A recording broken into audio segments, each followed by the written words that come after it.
मरकस रसूल की अंजील 11 बाब पहली 11 आयात। यरूशलेम में शहाना दाखला।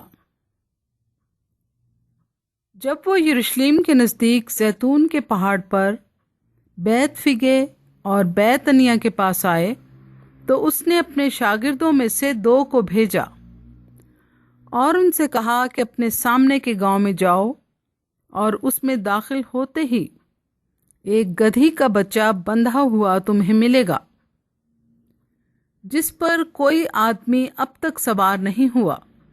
उसे खोल लाओ, और अगर कोई तुमसे कहे कि तुम ये क्यों करते हो, तो कहना कि खुदावंद को इसकी ज़रूरत है, वो फिल फौर उसे यहाँ भेज देगा। बस वो गए और बच्चे को दरवाजे के नज़दीक बाहर चौक में बंधा हुआ पाया और उसे खोलने लगे।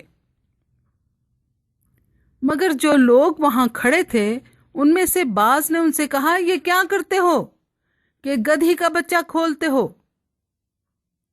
उन्होंने जैसा यीशु ने कहा था वैसा ही उनसे कह दिया और उन्होंने उनको जाने दिया।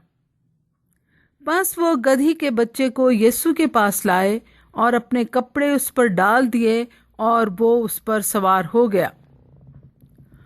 और बहुत लोगों ने अपने कपड़े राह में बिछा दिए और उन्हें खेतों में से डालियां काटकर फैला दी, और जो उसके आगे आगे जाते और पीछे पीछे चले आते थे पुकार पुकार कर कहते जाते थे, होशाना, मुबारक है वो जो खुदावंद के नाम से आता है, मुबारक है हमारे बाप दाऊद की बादशाही जो आ रही है, आलम बाला पर होशाना। और वो यरूशलेम में दाखिल होकर हैकल में आया और चारों तरफ सब चीज़ें मुलाहिजा करके उन 12 के साथ बैतनिया को गया, क्योंकि शाम हो गई थी। पाक कलाम के पढ़े और सुने जाने पर खुदा की बरकत हो। आमीन।